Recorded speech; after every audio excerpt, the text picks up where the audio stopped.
Hey, fight fans, it's your boy Heavy Starch, coming to you with another project.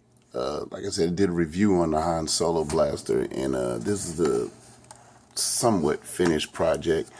This is the Han Solo blaster. It was a D44 or D4L or whatever the name is. It's the blaster that Han had. Okay, this is my rendition. Now, I went and did a little research and looked at pictures, and of course, you know, the Nerf blaster, you know, by the box internal magazine being so large, the blaster is going to be be oversized. But it feels great, still feels great. Okay, on to it. Okay, first thing I did was I used charcoal paint. And use charcoal paint instead of flat black, so you can't really tell on video, but it turned out rather well. The scope looks like actual metal. Okay, I did the silver inserts, and on the barrel, you see on the front, the very tip, I drilled out the holes on the cone shape barrel tip, and I did that in silver, and I did right behind it the coupler in gunmetal. On the edges is silver dry brushing a little bit, you can't tell. Then did metal inserts, and on the top part you can see did a aluminum metal bar across. You can still split the blaster, you can still prime the blaster. Prime's a little bit better. I did the major feature was the scope relocation.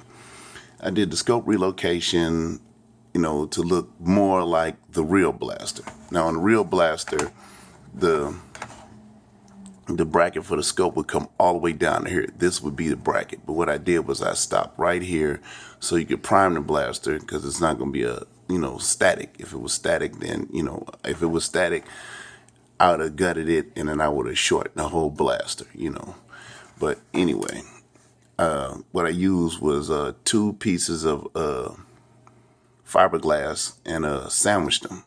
And it turned out pretty well. Sanded and glued them. And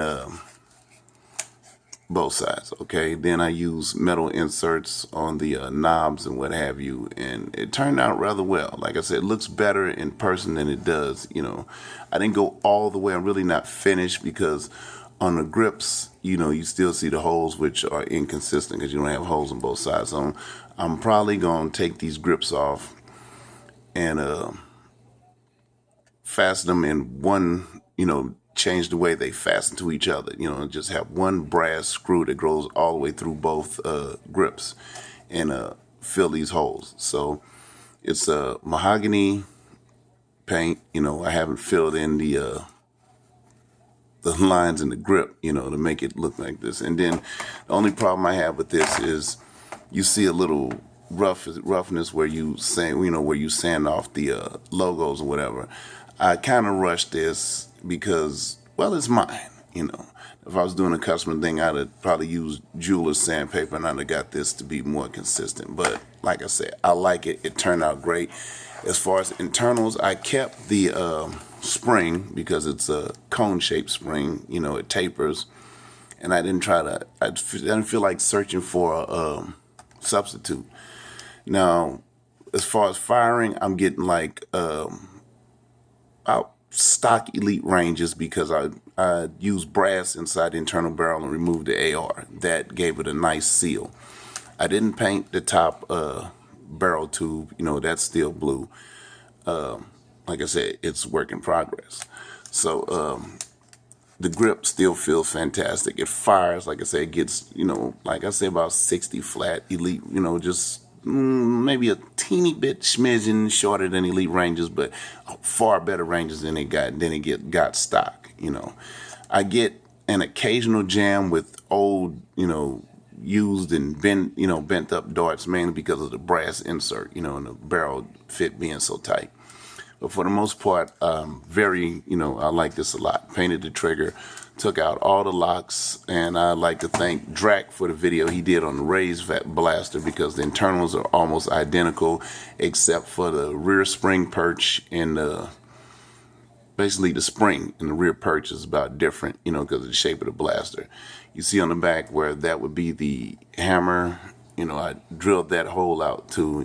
I tried to make it as authentic as I could, it being Nerf. I still have a few flat spots or whatever, and I'm gonna go over that. I haven't decided. I'm thinking I gotta put a couple of more coats of clear on there. I probably am going to fix this rough patch right here, but basically I want to create a display for this and hang it underneath the Star Wars poster or whatever. Like I said, this is mine. And like I said, I like the way the metal inserts came out. Like I said, you can't really appreciate everything on video, but I like integrating metal, like they call it, like one modder calls it fodder, just detritus or whatever. I like mixing metal media with the plastic, because I'm primarily a cosmetic modder. So I like the way this brass looks right here. And as far as what I use to attach a lot of the stuff to the plastic, there is a difference. And people say crazy glue is crazy glue. Crazy glue is crazy glue. That's not true. The best on the market, in my opinion, is Gorilla Super Glue. This stuff it's a must. If you're doing integrations, you usually use hot glue, to get the parts together to mock up what you want to do. The best thing to more or less weld plastic joints together, and build a lot of things is crazy glue. Now, somebody asked me a question, like if you join in two parts on your blaster and you're using crazy glue and it's getting messy and you holding and stuff, the quickest way to get the crazy glue to get that initial bond, to just get it to stay together till you get it affixed or whatever, is if you smoke or if you're a youngster and you parents smoke, you blow cigarette smoke onto the crazy glue and it'll frost over it and it'll set a lot quicker. But it'll set just enough for you to hold the piece together or whatever, and then, add more later. So, like I said, you take the cigarette and, you blow across the tip. The heat from the cigarette tip will, make the crazy glue dry faster. Another thing you can get from hobby shops is this is a tip that I use from Model Car Days. It's a little product called Zip Kicker. Now, what Zip Kicker is once you put a drop of crazy glue on the object, you put Zip Kicker on there and it does, it dries instantly. Now, you have a lot of instant crazy glue products out there, but they don't have the strength of this. This is like one drop holds like 1 drop per square inch holds something like 200-300 pounds, something like that, they said, in the packaging. All I know is it works better than regular crazy glue, because after a while you put regular crazy glue on there and then, a couple of days you take your thumb or whatever area and flick it up. Once you glue something with this, it stays glued. So, little suggestion, Gorilla Glue, crazy glue, and the other Gorilla Glue product I use, but not as much, and then everybody knows about the regular Gorilla Glue that you add, see, you got the straw in there, you add water to it. The only thing I hate about this is it looks like that crack sealing foam, and that's good for like you filling voids or something like this. Oh, another thing about this, once you finish it and say you want to use this for cosplay, LARP or whatever, you're going to want to weigh this. And then also that right there, the usual nerfing sound. Okay, if you weight it and then you add a little lubrication among stuff like the grips and stuff like that, you won't have that little squeaky sound, that we nerfers hate. And it won't feel as much like a toy or plasticky. One problem I have with this blaster is, okay, when I mounted the scope, it's perfectly level, but it still feels like one end is lower or higher than the other, and it isn't. It's like an optical illusion, and it bugs the shit out of me. But for the most part, I love the way it feels in the hand. I wish all Nerf blasters were this large. Like I said, I got big hands. I love the way this feels. I'm probably going to do another Nerf blaster, but I'm just going to probably do it to just look like a straight, broom handle Mauser, and do the old school broom handle Mauser stock that used to come with the one that was issued to German officers. I think that would be cool, because I do like the internal magazine with Elites. I like that idea. I'm waiting for somebody to come up with a mod where they have, be able to insert a magazine into this, because I think you would have the best of both worlds. You would have a cool looking blaster, and then you would still have the magazine, quick loading option. But I like the way it feels. I mean, it feels more like a real firearm because, it's more narrower than your average Nerf gun. And like I said, the grip is narrow more than what we're used to. We're used to fat grips for kids, but this feels great in your hand. But if you're going to use it in live action role playing, I would advise to weight it, weight it down, pennies, whatever, hot glue, whatever your method is, because you feel like it should have more weight by what it looks like. This is a mod that was kind of fun. Like I said, I was kind of inspired because I seen Drac do the Ray Blaster, and it's going to probably be my next one. The Ray seems to be a lot easier in terms of modding. The hardest thing was, I had to sit for a day or two and figure out how I was going to relocate the scope. And I did it, and it doesn't look messy or crappy or whatever, thanks to Gorilla Crazy Glue.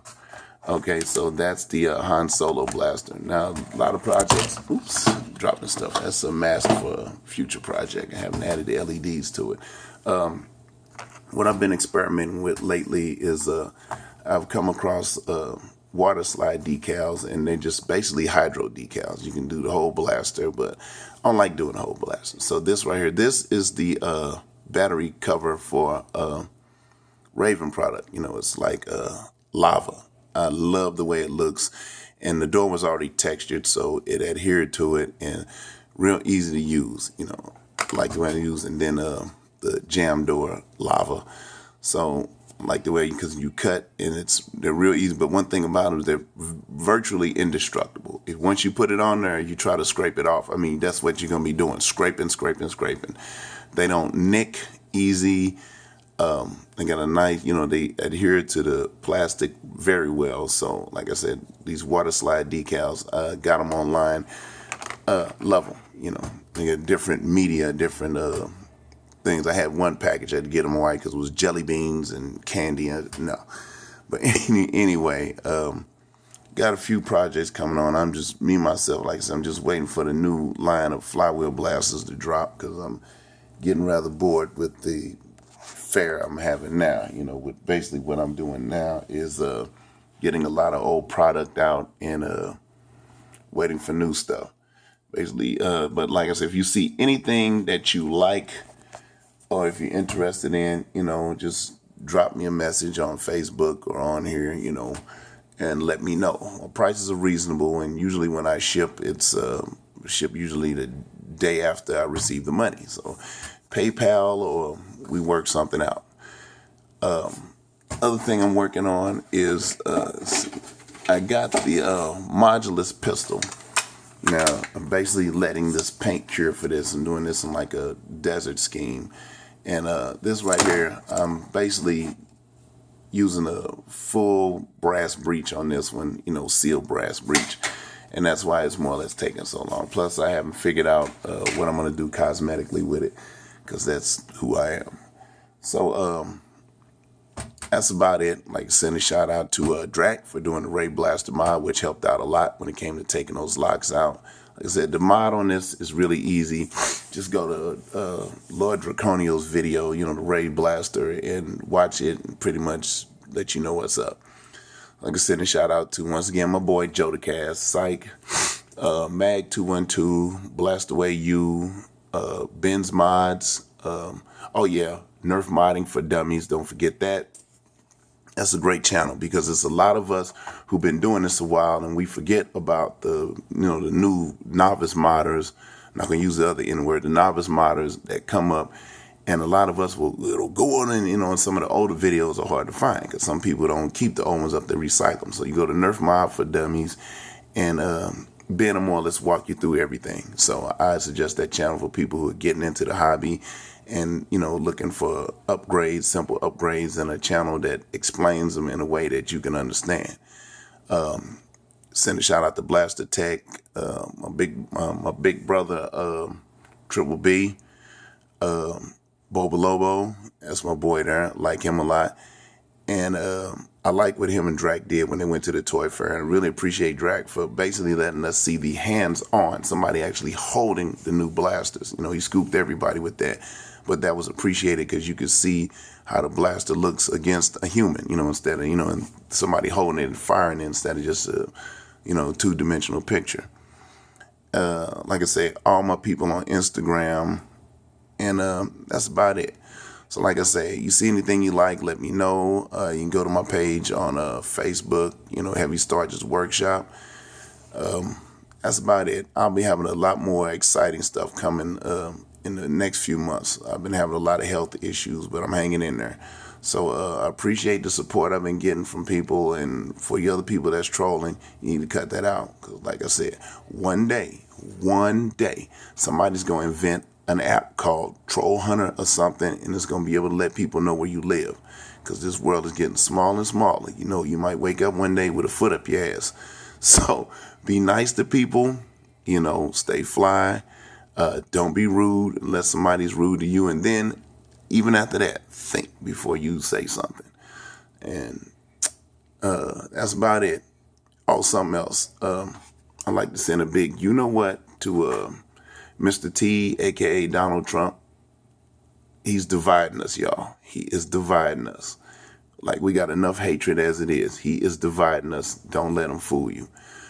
All right, this is Heavy Start signing out. Peace. Holla.